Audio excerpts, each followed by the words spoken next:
끝까지 남아 계신 분들이 가장 이 장학생들인데 어, 정문부 학에 있어서 장학생들이신 것 같습니다. 예, 오늘 이제 종합 토론만 남기고 있습니다. 그래서 종합 토론은 전체적인 사회는 제가 보고 그다음에 오늘 이상필 선생님 모셨습니다. 근데 임진왜란 관련된 이런 쪽은 이제 제가 질문 좀 드리고 토론을 하고 그다음에 학맥과 이런 부분은 이상필 선생님께서 코멘트를 하시겠습니다. 전체적으로 코멘트 하기 전에 이상필 선생님 먼저 총평부터 말씀을 좀 전체 그냥 총평 가볍게만 하시고 그렇게 안 하시면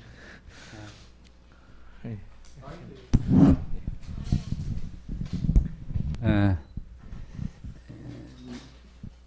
저는 뭐 총평이라고 하니까 제가 이 토론이라고 이름을 붙여서 이제 저보고 토론을 하라고 해서 그래 약정 토론해서 어떤 분의 논문에 대해서 뭔가 이제 토론거리를 가지고 이야기하는 것 이걸로 생각을 했는데 그 토론자가 그 사회 하시는 우리 이 박사하고 저하고 둘밖에 없다고 하길래 조금 그래 했는데 나중에 보니까 저는 이제 김학수 교수의 그 발표에 대해서만 하고 뭐 그래 하는 걸로 제가 알고 있는데 총평이라고 하는 건 제가 할 그런 학문적 어떤 업적을 갖고 있지를 못합니다. 그리고 특히 이 역사 쪽에서 한 이야기에 대해서는 제가 대충 짐작을 하고 뭐 느끼고 있을 뿐이지 거기에 대해서 이야기하기는 곤란한데 뭐 오늘 제가 여기 와서 들으면서 이제 북관 대첩이라고 하는 것이 어떤 의미가 있었는가 하는 것에 대한 생각을 확실히 하게 되었고 그 다음에 다시 또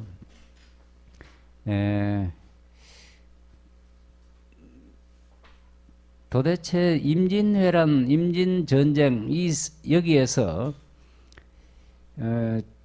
전쟁에서 이제 관군하고 의병하고 관계가 도대체 뭔가 하는 생각이 들었어요. 저는 뭐 의병에 관해서도 깊이 있게 제가 의병 자체에 대한 연구는 하지를 않았습니다. 안 했는데 의병은 제가 이 근처 의병을 보면 대개는 의병장도 벼슬이 없었던 사람이고 그 다음에 그 휘하의 사람도 다 민간인이었단 말이죠. 그런데 그 중에 일부분은 김준민이라든지 하는 이런 분들은 원래 거제 군수였단 말이죠. 거제 현감인가? 그런 벼슬을 갖고 있으면서 의병을 지휘를 했어요. 그런데 그분은 이제 떨어져 가지고 와 있었고 그런데 그 강원도나 저 함경도 쪽에서의 일을 보면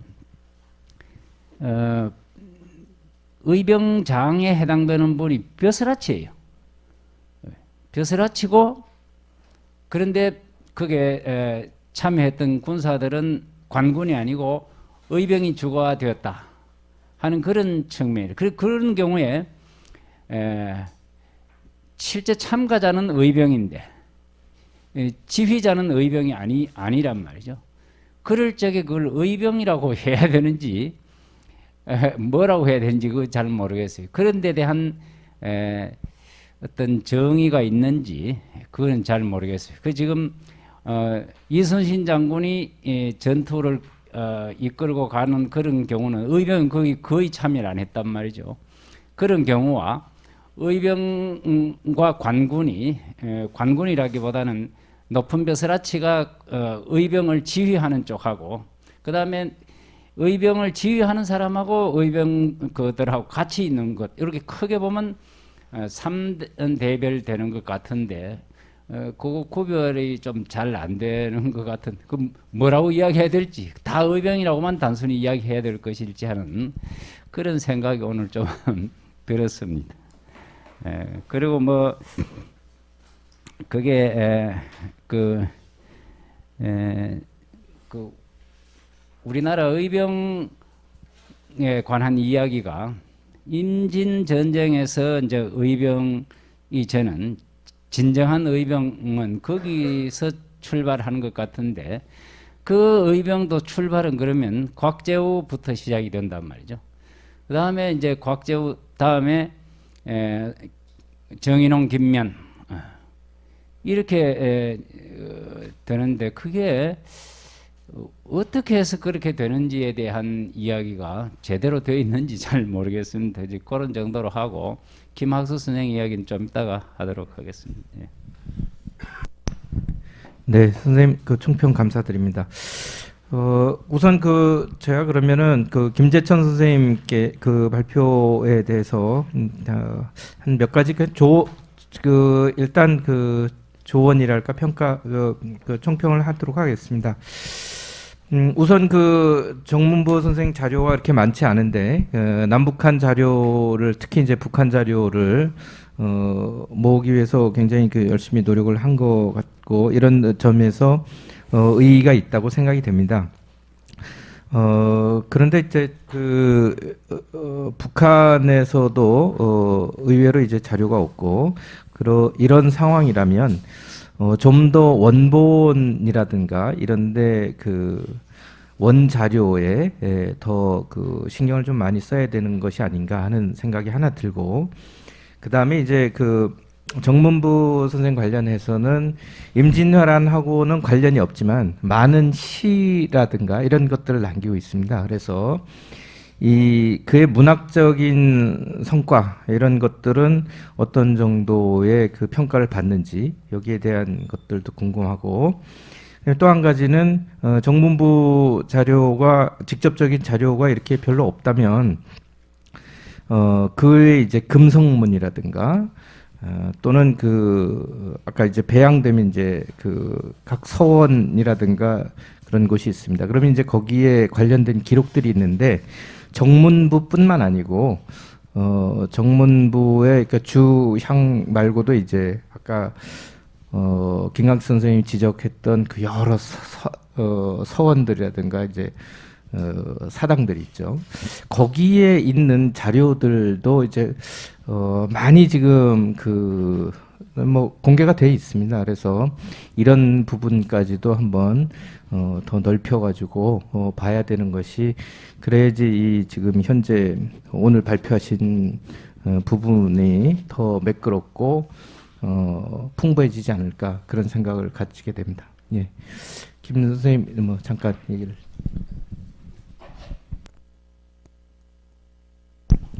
네. 예. 정문부를 중심으로 지금 이제 박사학위 논문을 이제 준비를 하고 있는 중인데, 이 연구를 하면서 항상 느끼는 부분들이 이제 원사료에서 원사료를 바탕으로 이래 저술들이 있었습니다.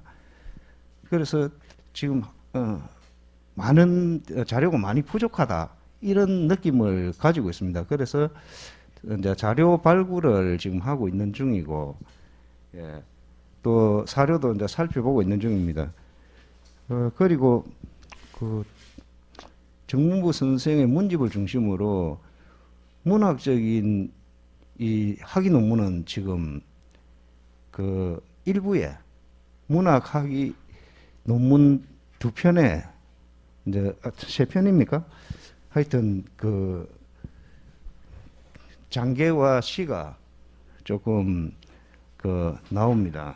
그래서 문학에서는 정문부 장군의 문집의 내용이 조금 연구가 되었었고요. 그리고 저도 이제 지도 교수님으로부터 이제 이렇게 피드백을 받는 부분이, 금성문이라든지 이런 자료들을 이제 찾아보는 그러는 조언을 듣고 있습니다. 그래서 계속 그쪽으로 이제 살펴볼 생각입니다. 그리고 생각보다 북한의 자료가 기대를 많이 가지고 통일부에 갔었는데 자료가 상당히 좀 미흡하고 그 연구 내용 역시 아주 간략하게 기술이 되어 있습니다. 간략하게 기술이 되어 있고, 그리고 그 중요한 것은 그 출전이 밝혀지지 않아요. 그러니까 그 임난의 소식을 들은 걸 5월 9일로 지금 정리가 되어 있습니다. 정기민 선생님께 드린 그 책자에 보면 5월 9일로 나와 있어요. 그럼 그 근거가 어딘지 그런 출전이 없으니까 상당히 이거 신빙성이 좀 의심스럽다. 북한의 자료들은 뭐 그런 생각을 좀 하고 있습니다. 그러나 그 어떤 지명이라든지 그 소설에서 뭐 소설이지만 그 북한 지역의 지명과 거리 어떤 그런 풍경 같은 걸 묘사를 했는데 그런 것은 조금 참조해 볼 필요가 있지 않겠는가 이런 생각을 했습니다. 네, 이상입니다. 네, 감사합니다. 혹시 그 이상필 선생님 저 뭐 그 정문부 선생님 그 시문학이라든가 이런 데서 더 코멘트 해주실 거 있으시면 혹시 있으시면 시나 문학에 대해서 더 얘기하실 거 없으시면은 네, 알겠습니다. 그러면은 그 다음으로는 김경록 선생님 그 발표에 대해서 좀 말씀드리도록 하겠습니다. 오늘 그 전체적인 그 임진 전쟁기 김경록 선생님 그 표현대로 임진 전쟁기에 초기의 양상에 대해서 초기 일련의 양상에 대해서 그 전체적인 그 국면과 한경도의 전투를 이렇게 비교해서 폭넓게 서술해 주셔서 굉장히 그 눈을 좀 넓혔다고 생각이 됩니다. 다만 이제 평양 전투에 이르는 과정이 이제 이게 굉장히 그 북한 지역의 전투가 중요한 비중을 차지한다라고 얘기를 하셨는데 이 부분은 그 이제 어쩌면은 이제 이건 신설입니다. 그래서 조금 더 이제 검증이 돼야 되지 않겠느냐 이런 생각이 드는데 첫 번째는 그런 의미에서 이제 상당히 그 농포공의 그 입장이라든가 아니면 정부의 입장에서 보면 함경도 지역과 의주 행제소 간에는 지리적인 그 굉장한 그 지리적으로 차단이 되어 있습니다. 그러니까 쉽게 얘기하면 이제 개마고원과 그 백두산에서 쭉 뻗어 내려온 그 지역이 이제 공백으로 남아 있는 상태인데 이런 것들이 그 평양성 전투와 이제 관련해서 이렇게 직접적으로 영향을 끼칠 정도로 정부에서 비중을 가졌었는가 이런 면에서 좀 더 검증을 해야 되는 것이 아닌가.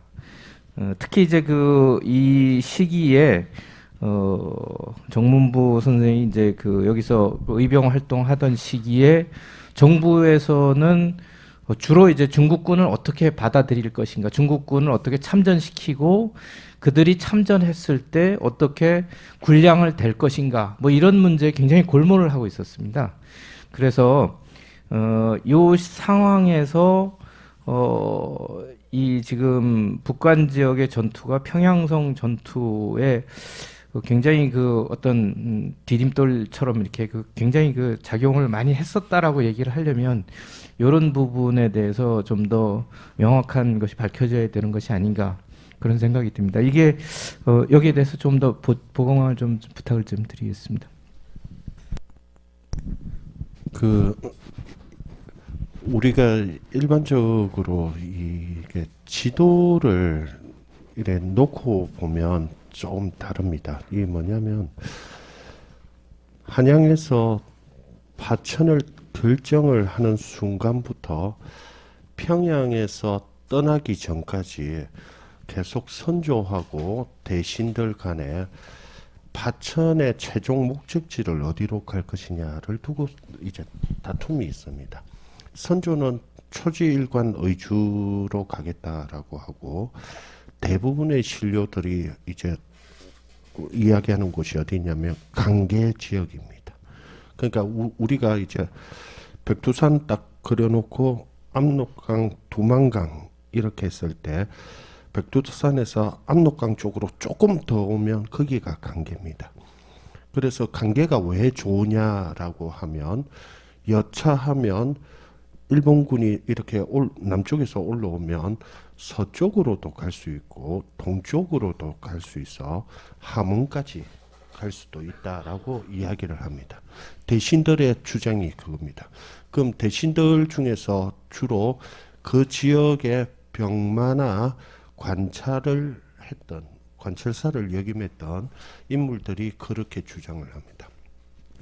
실제 명군이 들어왔을 때 평양으로 주 전력을 내리면 여차하면 함경에서 강계로 들어와 가지고 강계에서 의주로 그렇게 되면 어떻게 되느냐, 명군과 조선군이 아래 위로 이렇게 협공이 되는 상황입니다. 그래서 제가 올해 3월 달에 이제 그 한양 파천에 관련해서 1차 논문을 쳤고 2차 이제 이 정문부와 북한 지역 전투하고 연관시켜서 이제 두 번째 논문을 준비하고 있는데요. 그런 측면에서 이 북한 지역 전투가 중요하다. 그리고 또 하나, 이 북한 지역 전투 같은 경우에는 9월 달부터 임진이 발발하고 난 뒤에 4월 달에 발발해서 9월 달부터 시작이 됩니다. 그리고 끝나는 시점이 93년 1월 달에 1월 28일 정도에 끝나는데 요때 끝나기 전까지 그 사이에 1월 초에 뭐가 이루어지냐면 함경에서 일정하게 승리가 쫙 돼 오니까 그때 명군이 평양으로 내려옵니다. 그래서 이거 논증은 어렵지 않습니다. 실질적으로 그 명군하고 사이에 왔다 갔다 했던 그 자문이나 이런 외교 문서들을 분석해 보면 충분히 가능하고요. 그 다음에 저 개인적으로는 앞에서 이야기했을 때 지금 그 선생님께서 제가 오늘 발표문에서 정작 하고 싶었던 이야기를 못했는데 그걸 이제 우리 이상필 선생님께서 아까 말씀해 주셨습니다. 그건 뭐냐면 정문부 같은 경우에는 관군의 지휘관으로 있다가 패전을 해서 다시 일정하게 피신을 했다가 그 다음에 의병창의를 해서 의병장이 됩니다. 그 다음에 또 다시 조선 정부로부터 뭘로 평사라고 하는 다시 관군 지휘관으로 다시 인정을 받습니다. 실질적으로 조선은 왕국입니다. 왕국에서는 왕이 지정하는 군대 외에 누구도 군이 돼서는 안 됩니다. 평시에는 의병이라고 하는 것이 있을 수가 없습니다. 이 전시 상황에서 왕이 권한을 할 정도가 돼야 의병이 나오는 겁니다. 그래서 실질적으로 경상도에서 앞서 이제 곽재우, 김면 뭐 다양한 분들을 말씀하시는데 실질적으로 임금이 근왕의 명을 내리면 그때부터 의병이 일어나는 겁니다. 물론 그 전에 의병이 일어나겠지만 그걸 별도로 의병의 범주에 포함시킬 건가 말 건가는 또 다른 문제입니다. 그 다음에 또 하나, 의병이 창의를 하고 난 뒤에는 반드시 그 지역의 군사지휘관의 예하에 편제로 넣어버립니다. 다르게 이야기하면 의병을 조선군화 시켜 버립니다. 그래서 예를 들면 뭐 김덕령 같은 경우가 정용장 창용장 이렇게 해서 임금이 직접 호를 딱 그러니까 관직을 내려주는 겁니다. 그렇게 해서 조선의 군으로 인정을 해버리는 겁니다. 그래서 우리가 의병하고 관군하고 사이의 관계가 어떻느냐, 일정하게 갈등 관계도 있을 수 있죠. 그 갈등 관계가 가장 대표적으로 나온 게 박진이라고 하는 경상 자병사하고 일정하게 이제 경상 자도의 의병들하고 약간의 그 갈등 관계가 있지만, 대체적으로 보면 의병은 임금이 임명하는 최고 지휘관 예하에 편제가 되게 돼 있습니다. 그래서 의병이라고 독자적으로 이렇게 있느냐, 그렇지 않다. 의병장도 일정하게 장계를 따다닥 해서 임금님께 보고를 하고, 나는 임금님의 군대입니다라고 하는 것을 명확하게 밝히고 그걸 인정받는 이런 관계가 있다. 그게 조선이라고 하는 왕국에서 의병이라고 하는 것이 가지는 성격입니다. 예.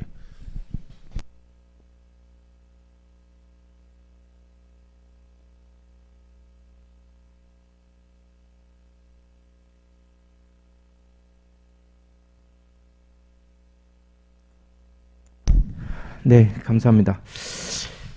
다음은 이제 그 강신엽 선생의 임진왜란 시기 한경도 쌍포 전투도 연구에 대해서 얘기를 해보도록 하겠습니다.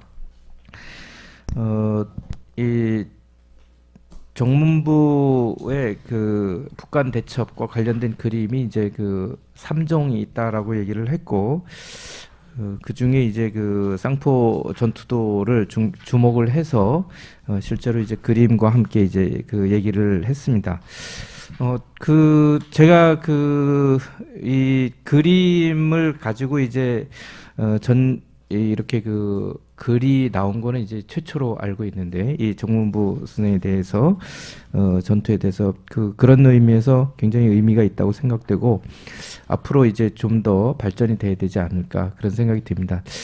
특히 쌍포 승첩도 같은 경우에 제가 기억하기로는 그 밑에 이제 이게 사건을 그린 그림이기 때문에 밑에 이제 전투에 참석했던 사람들의 이름이 실제로 붙어 있는 것도 보았고, 그다음에 이제 강문호의 전투도에도 이제 그런 것들이 있다는 얘기가 있는데, 그 중에 이제 빠진 사람도 있고 들어간 사람도 있고 이렇다는 서로 다른 얘기도 있었는데, 이런 것들은 앞으로 좀 더 발전해 나가야 되지 않을까 그런 생각이 듭니다.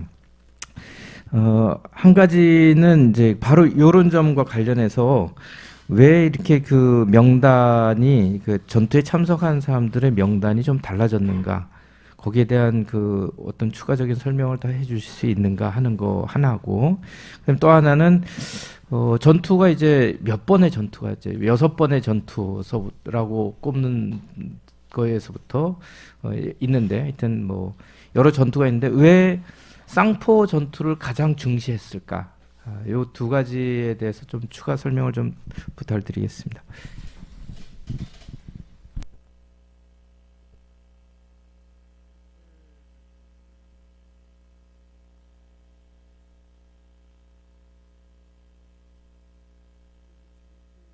예, 보시면 31명에 대한 명단이 나옵니다.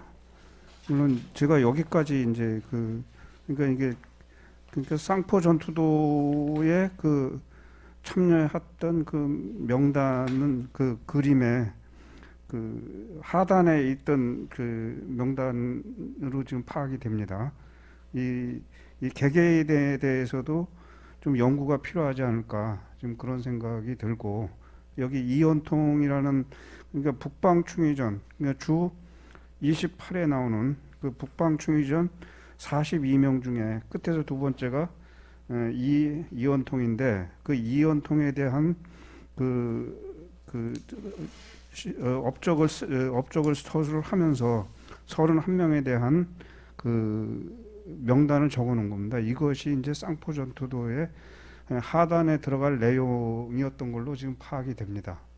근데 이것이 강문호문 중에는 남아 있는데, 정문문 중에는 이 명단이 없던 걸로 지금 파악이 되고 있습니다. 그래서 이거를 모사를 할 때 그림만 파악을 하고 그림만 그리고 이 명단은 빼지 않았나 하는 그런 생각이 듭니다. 그리고 이제 그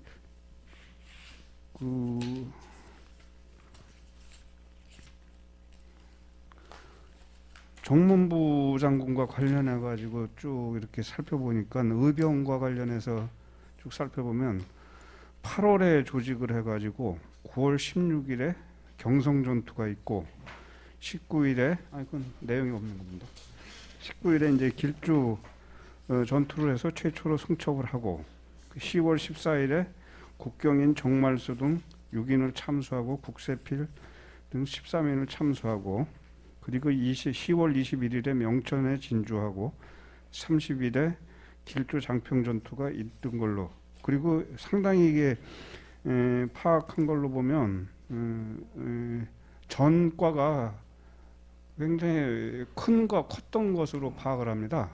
그래서 전과가 컸기 때문에 쌍포 전투에 보다 주목을 하지 않았나. 근데 그건 뭐 또 기록에 따라 약간은 차이는 있습니다만은 그 최고의 전과가 있던 그 전투가 쌍포 인명 전투로 파악하기도 합니다. 그 내용을 보면 그래서 그 뭐 적의 수급을 800여 급을 했고 그 군 장비를 말 118 등등 해가지고 다수를 획득했고 그리고 11월 1일에 장계를 올렸고 그리고 12월 25일에 인명 쌍포 전투가 있고 1월 12일에 또 다시 장계를 올리고 1월 22일에 단천 전투가 있고 2월 1일에 백탁교 전투가 있습니다. 여기에서 이제 가등청정이 이제 철수하게 되고 관북 지역이 안정이 됩니다. 그리고 2월 2일에 장계를 올리게 되고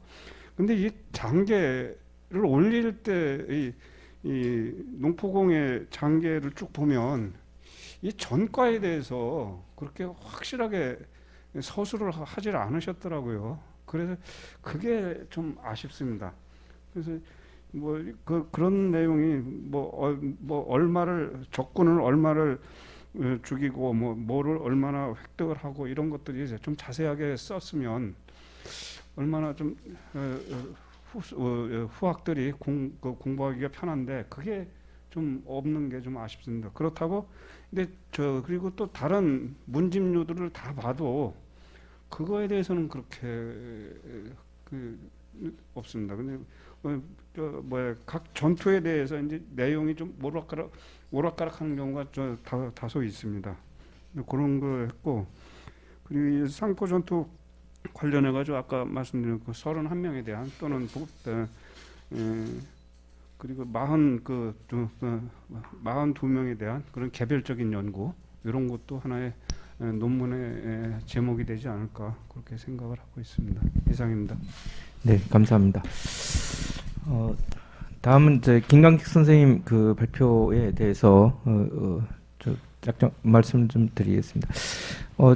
뭐 대체로 이제 그 굉장히 그 시기에 따라서 선양이라든가 공적을 어떻게 평가하고 어떻게 그 계속 그 공적에 대한 언급이 있었는지에 대해서 아주 뭐 명확히 짚어주셨기 때문에 전체적인 내용에서는 뭐 크게 따로 이렇게 말씀드릴 게 없을 것 같습니다. 다만 이제 조금 이제 나중에 이제 뭐 좀 고쳐주시든지 아니면 이제 처음에 서술을 하실 때 미리 이제 전제를 좀 해주셔야 될 것 같은 게 이제 기업과 전승을 시기를 성립기, 전개기, 붕당정치 성립기, 전개기, 쇠퇴기 이렇게 나눠가지고 이제 해주셨는데 이게 실제 농포공에 대한 기업과 전승과 이 시기 구분이 어떤 의미가 있느냐.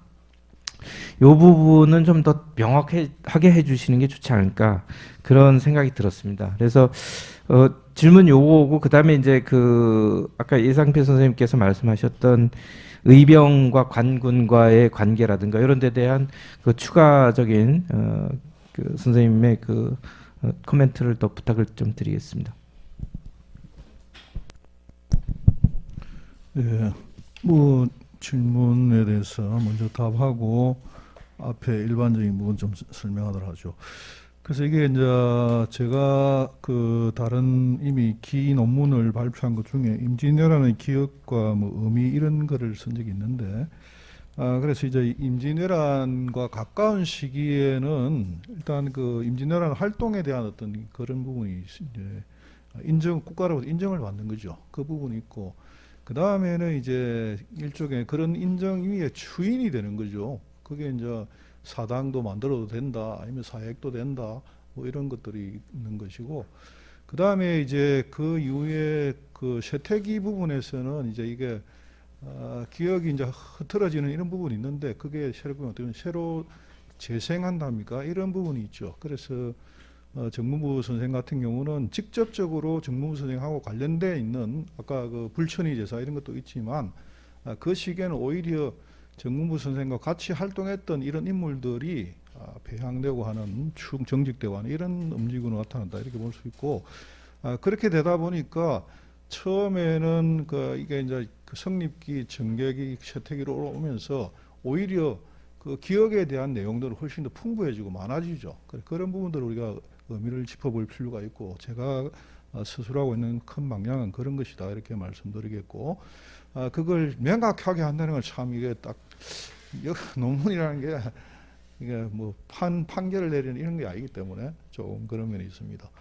그 다음에 이제 어병이라는 거는 임진왜란 때 우리나라 전체 역사에서 물론 그 이전에 이 어병의 개념은 정말 그 규정하기가 어려운데, 중국에서 보면 이 병 군사를 5가지로 나눠놨죠.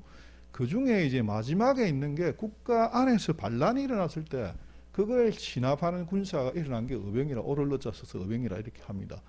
그런데 이제 그게 그 이후로 쭉 오면서 중국이 그 외침을 받아서 자기 그 근거지를 한 몇 개입니까? 송나라 때. 그러고 난 이후부터는 이제 대외적인 관계에서 이제 그 침략이 있을 때 싸우는 병사, 이게 이제 어병이 되는 거죠. 그런 개념이 이제 우리나라도 들어왔는데, 물론 우리나라도 외침이 뭐 700회 그 1000번까지 있었는 그 중에 신라든 아니면 고려시대 이런 시기도 뭐 자발적으로 싸우고 또 했던 사람들이 있을 건데, 그런 어병들은 조직화돼서 이런 활동하는 건 아니거든요. 그래서 우리가 어쨌든 임진왜란 어병을 최초 어병이다 이렇게 보는 것이고요. 그랬을 때 이제 어병이 아까 김경수 선생님 말씀 많이 있었습니다만은, 저는 조금 이런 시각을 다르게 보죠. 이라는 개념이 국가의 관군과 상반되는 개념입니다. 그런 측면에서 우리가 이 어병을 봐야 되거든요. 그러지 않으면 임진왜란 어병이 아무런 의미가 없습니다.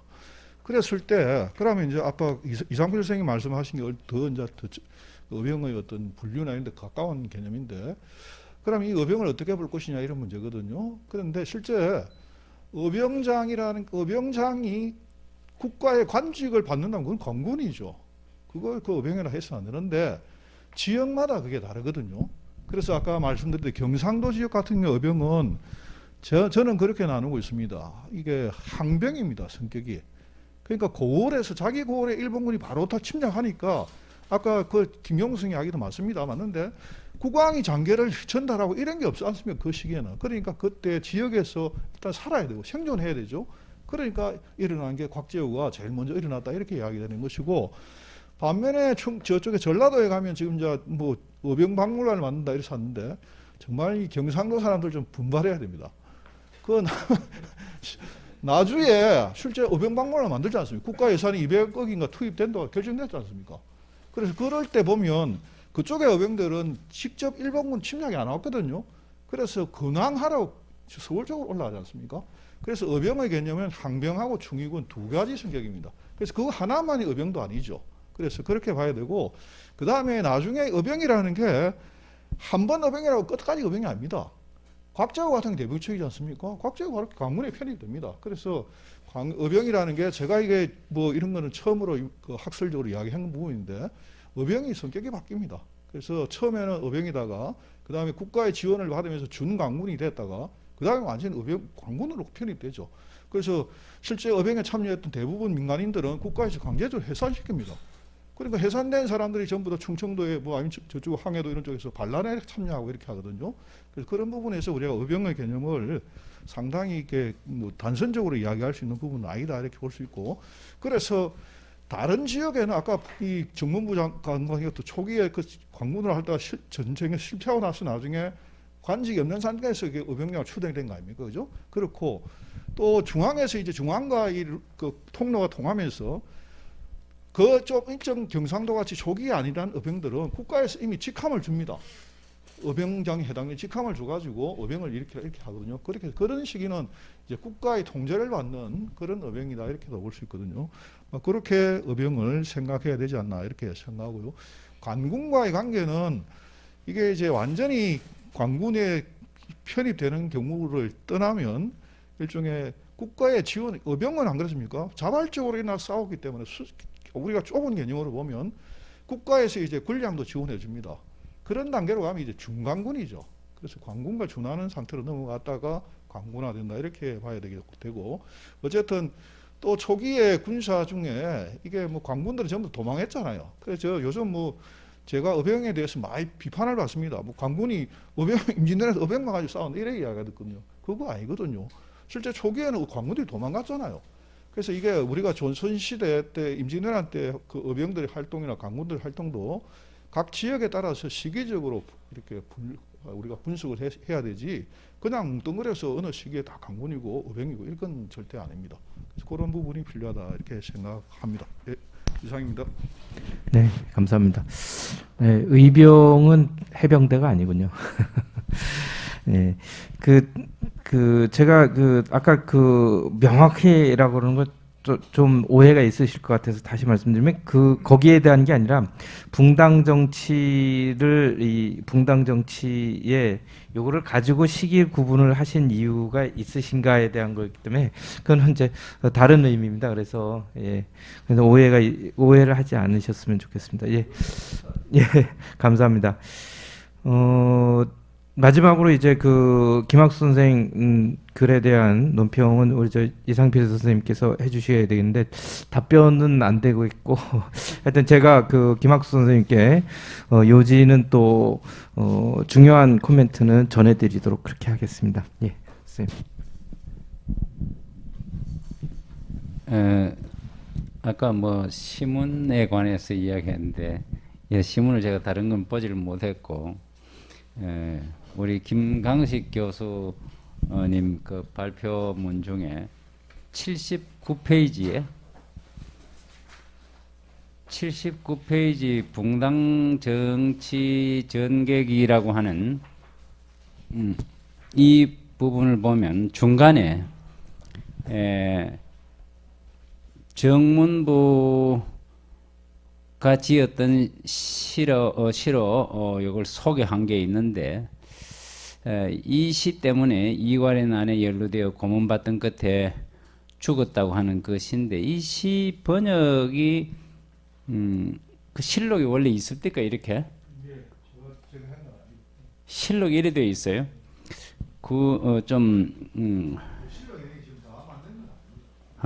그러니까 이게 실록이 누가 번역을 했는지 초수 3호 역진망 초나라가 비록 세 집밖에 되지 않을 정도로 초나라는 다 망하고 없단 말이죠. 그래도 역진망이라 진나라는 역시 망했다.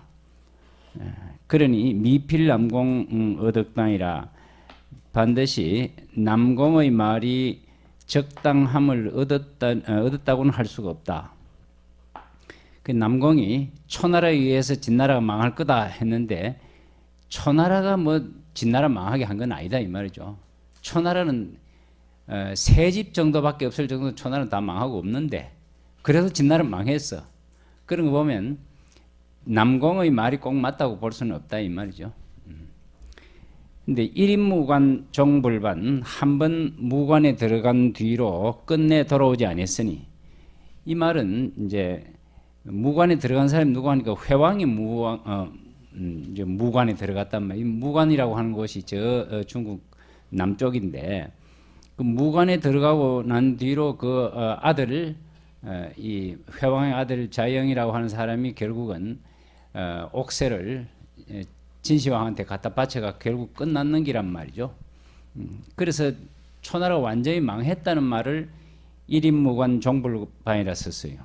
무관에 한번 들어가고 나서는 끝내 돌아오지 못했으니 잔손이 하사 우회왕고 잔약한 후손이 어찌 무슨 일로 잔약한 후손이 무슨 일로 또한 왕을 그리워하는가. 이때 회왕은 회왕이라고 하는 이 고유명사가 아니고 어찌 그 회왕을 그리워하느냐. 우자 요게 이제 부사고 회자 동사가 돼야 말이 되는 거지요. 또 회왕 이렇게 보면 동사가 없는 꼴이란 말이죠. 물론 또 회왕을 그리워하느냐 이렇게 회자를 2번 해서 말이 돼요. 근데 왕자가 회왕이란 뜻이에요. 그러니까 잔손이 무슨 일로 또 그 회왕을 그리워하는가. 그 결국은 초나라를 망하고 없는 긴데 뭐한데 지금 와가지고 다시 또 초나라 옛날 임금을 그리워하는 그런 행동을 하느냐 하는 그런 뜻이에요. 그런데 이것 가지고 정문부 이거를 지었으니까 이거는 광해군을 그리워하는 내용이 아닌가라고 하는데 이게 끌어붙인 말이에요. 이 시 가지고 광해군을 그리워하는 것이라고 굳이 갖다 붙이기에는 정말 그러니까 이제 안타깝게 여기는 마음이 없지는 않다는 그런 정도지. 이게 광해군을 그리워해서 무슨 정부를 전복하겠다는 의지가 있는 이런 것으로 볼 수 있겠느냐? 저는 그렇게 보이지는 않아요. 그러나 이제 정문부라고 하는 인물이 광해군 때 북인으로서 다른 서인이나 남인들과 다르게 그 벼슬 했던 것은 분명하니까 그래서 그것을 생각하고 서인들이 이렇게 할 수는 있다고 보는데 서인이 정문부를 그 이괄의 난에 연루시켜가 죽인 이유는 뭐 이건 역사에서는 분명히 밝혀둔 게 있는지 모르겠는데 제가 보기에는 정문부라고 하는 분이 문과 급제자고 그러함에도 불구하고 무관으로서의 역량이 워낙 뛰어나니까 그래서 그 1623년에 그 개해년에 일어난 이 정변 주체 세력들 흔히들 말하는 인조 반정 주체 세력으로서는 불안해요. 자기네들이 오늘날 말로 하면 쿠데타거든. 그게 쿠데타를 일으킨 건데 그 당시 정문부라고 하는 분은 이미 북인이었어요. 그런데 저 사람이 만약에 생각을 조금만 바꾸면 자기네들은 이겨낼 도리가 없다 싶은 생각이에요. 그래서 북인의 핵심 인물이 당시에 수많은 제자를 거느리고 있었던 정인홍이었고 그 다음에 당시에 물론 정권의 핵심 인물을 말할 것도 없고 정권의 핵심 인물도 아니고 저 시골에 있는 정인홍이 제자가 너무 많은 거라. 그래서 이것은 불안하기 짝이 없는 거예요. 이 사람들이 들고 일어날 경우에 어떻게 할 것이냐. 그러니까 정인홍을 바로 죽이게 한 것이고 정인홍 죽이고 나니까 그 다음 남아있는 게 이 정문부가 무섭단 말이죠. 그래서 저는 정문부를 죽인 이유가 그가 갖고 있는 무관으로서의 탁월한 역량 때문이 아닌가.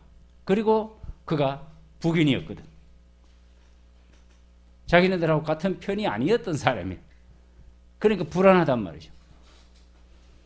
저는 그런 여기에서는 이것 가지고 죽일 정도는 저는 아니라고 봐요. 이게 만약에 북인이 아니었다면 이것 가지고 죽일 수는 없는, 전혀 건덕지가 될 수가 없는 거라고 봅니다.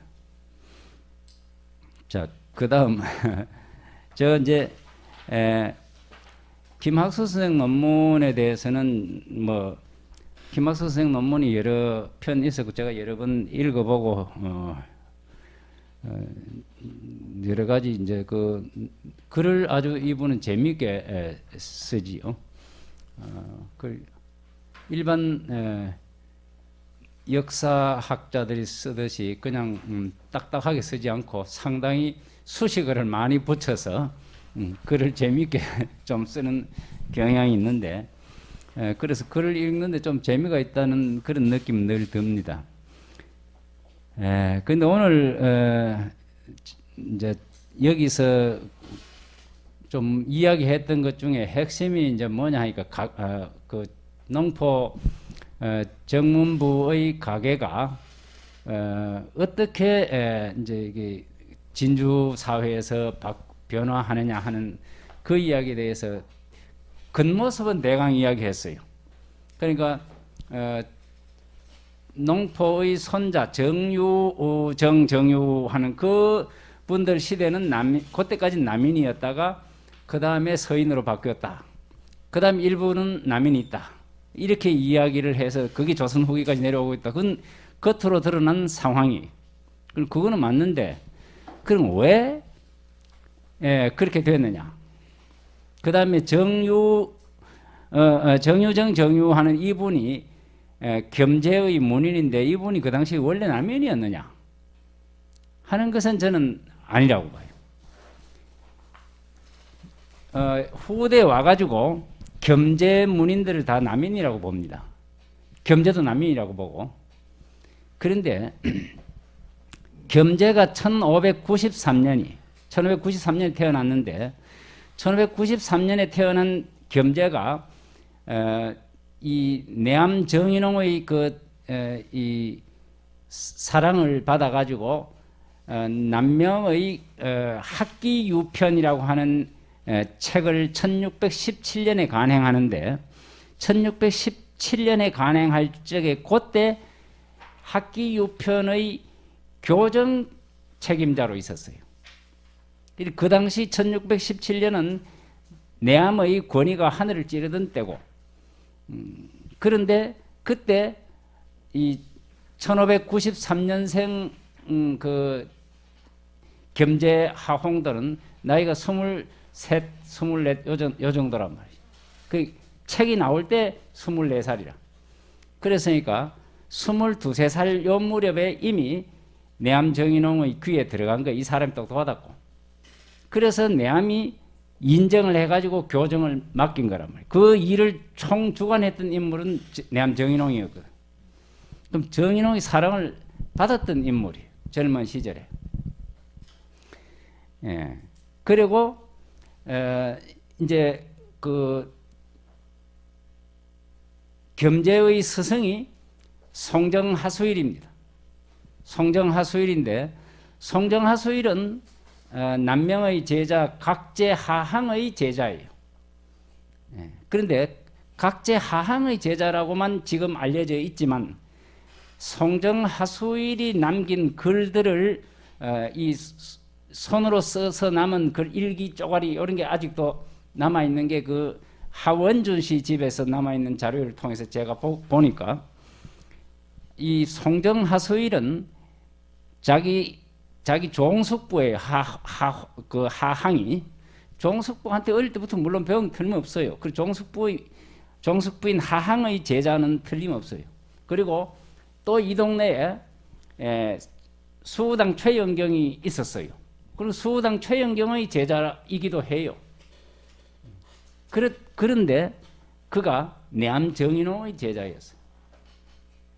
그 서울에서 마지막에 서울에서 벼슬하다가 내려올 때 마침 귀양 갔다가 돌아오는 정인홍을 만나는 기록이 짤막하게 나오는데 아주 공경하게 자기가 찾아가서 절하고 하는 기록들이 나와요.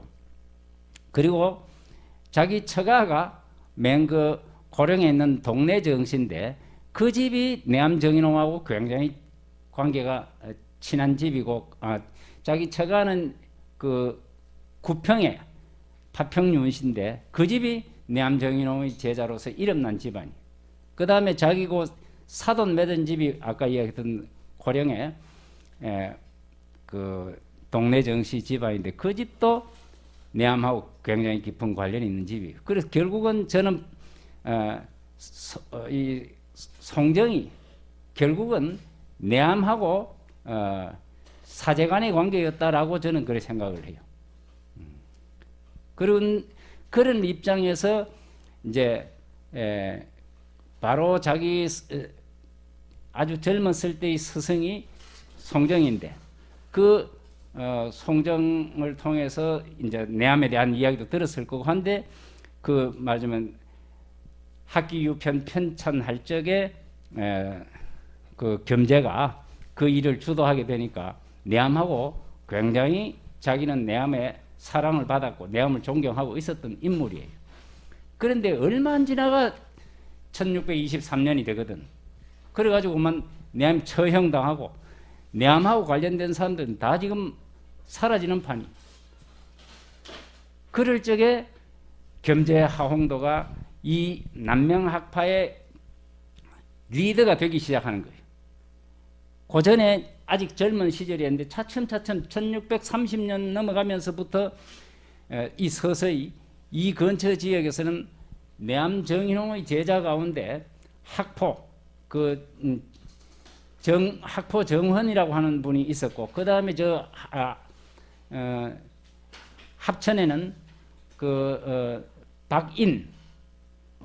박인이라고 하는 분이 있고 그래가 그런 분들이 이 진주 인근하고 같이 연합해가지고 말하자면 내암 정인홍의 제자로서 남명학파를 주도하고 있었어요. 그런데 이제 그게 시간이 자꾸 지나면서 도저히 그 정인홍이라고 하는 인물에 대한 말하자면 이 신원이 될 가능성이 없어지는 거예요. 신원이 될 가능성이 없어지고 뿐만 아니고 1628년, 1631년 이 두 차례에 걸쳐 가지고 엄청난 이 정치적으로 사람이 많이 죽는 여곡 사건이 일어납니다. 그게 누구 때문에 그러냐 하니까 정인홍 관계 때문에 그래요. 그래서 내암 정인홍하고 무슨 관련을 갖고 있다고만 하면 정부에서 놔두질 않은 거예요. 그 철저하게 색출해 가지고 처단을 하거나 아니면 불이익을 주는 거예요. 그러니까 그 상황 속에서 버티지를 못하는 거예요.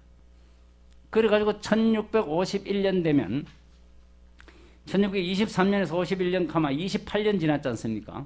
1651년 되면 그때 이제 덕천서원에 남명선생 문집 회판 사건이 일어납니다. 남명선생 문집 회판 사건이라는 건 남명선생 문집에 정인홍이라고 하는 이름이 있는데 이 역적의 이름을 놔두면 안 된다 하면서 들어가서 문집에 정인홍 하는 말을 깎아내 버렸어요.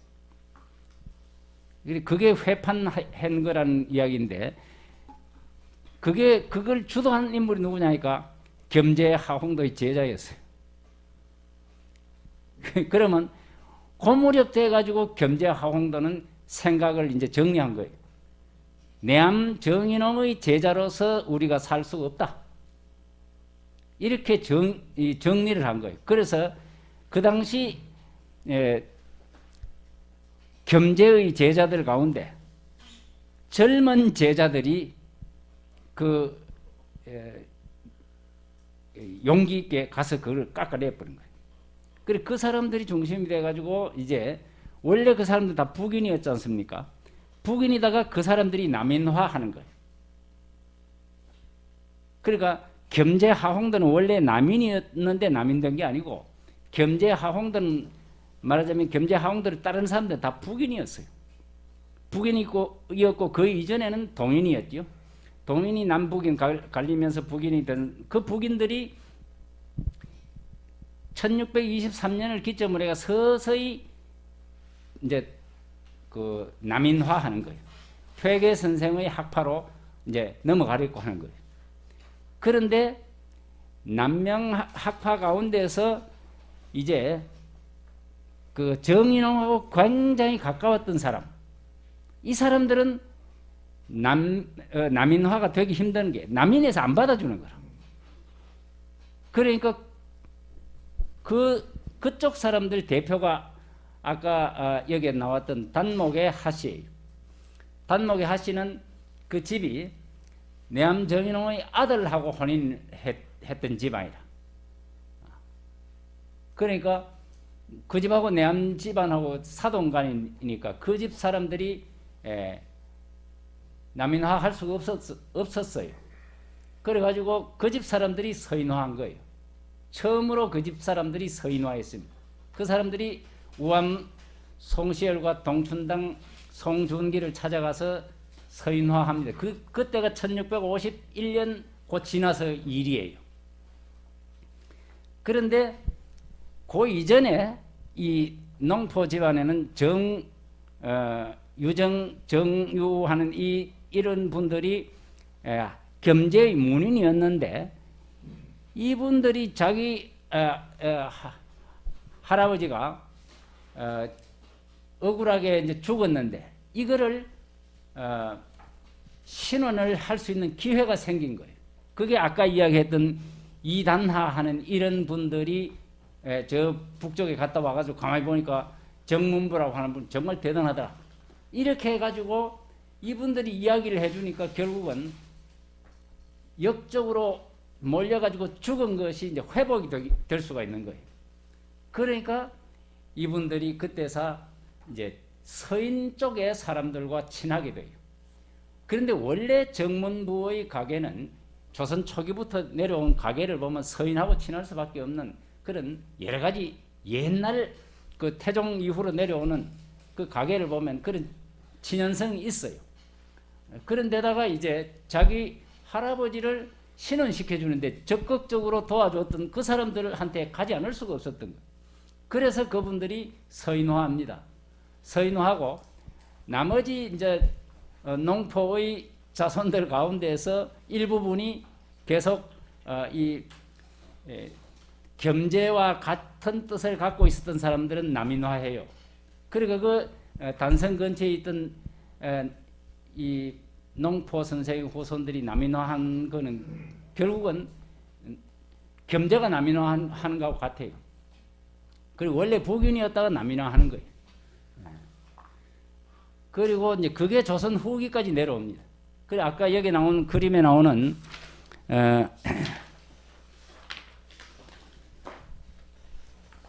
105페이지 해주정시 농포공 가계도 하는데 여기에 정유정 하는 요 시대에 이미 이제 말하자면 겸재의 문인인데 북인이었어요. 겸재의 문인인데 그 시대에 벌써 이제 자기 할아버지 문제 때문에 그 1651년 이전에 이미 서인화합니다. 이 집에. 그래서 서인화해가지고 그 아들들이 다 서인하고 무슨 관련이 있어요. 그 정집이라고 하는 분은 이단하의 문인이 되고 그 권이종과 권이종의 딸하고 이제 이 혼인을 하게 되고 하는 이런 그 이후에 여기에서 이 정유정의 후손들 가운데 지난번에 제가 조사한 바에 의하면 13대쯤 계속해서 문집이 남아 있어요. 그러니까 학자로서 명망이 있는 집인데 전부 서인입니다. 전부 서인인데 그것은 여기서 출발이 됩니다. 정유정 바로 그 시대의 시작이 돼요. 그리고 이거는 진주 인근에서는 제일 먼저 서인화한 경우예요.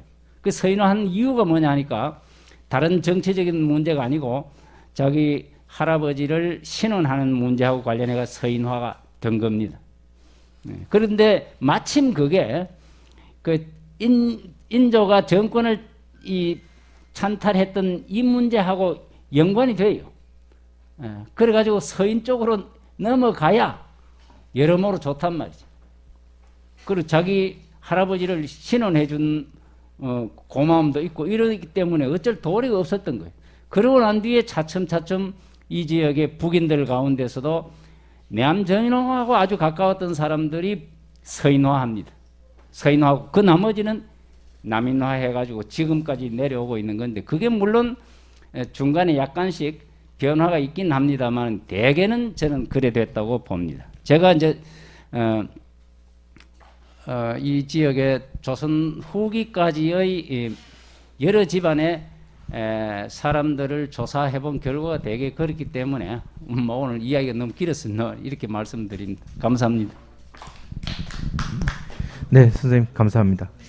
네, 잠깐만요.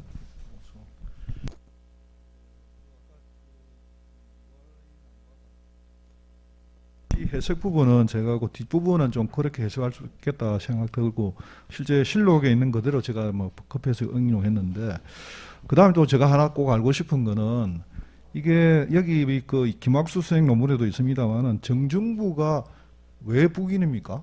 누구요? 정중부가 정문부가 북인입니까? 정문부는 그러니까 거기서부터 이게 이야기가 그러니까 역사 쪽하고 그게 다른데 여기 이학수 선생, 김학수 선생 여기 보면 뭡니까 저 성주에 있는 한강의 제자다 이렇게 되어 있거든요. 기록에도. 그래서 그런 부분이 아니 그래 선생님 저는 여기 이제 그 이야기하는 건 충분히 이해가 되는데 우리가 항상 이야기할 때 그렇거든요. 여기 이제 이쪽에 오면 내암 선생을 많이 이야기하고 또 할 수밖에 없는데 반면에 지금 이야기할 때 역으로 왜 이쪽에 있던 북인들이 남인으로 가고 이런 부분에 대해서 그 책임 문제도 있어야 됩니다. 내암 선생이 책임 제일 큰 게 뭐냐 하면 회태 변칙 소를 제기한 게 그거 문제지 않습니까? 그래가지고 거기서 그 청검록에 삭제가 안 됩니까? 그래서 그런 부분에 있어가 들어가면 내암 선생의 책임에 의해서 남인화한 부분도 있다는 이것도 고려를 해야 됩니다. 실제. 그래서 여기 뭐 한강 정구 같은 이런 사람들은 나중에 퇴계 수재자 안 됩니까? 남명선생한테도 뭐 이쪽에 와서 돼 있지만 그래서 그런 부분도 종합적으로 고려가 돼야 이게 올바른 평가가 아닌가 저는 그래 생각합니다. 예. 그게 농포 선생의 문집에 보면 그 노포 선생이 여기 오지도 않지 않습니까?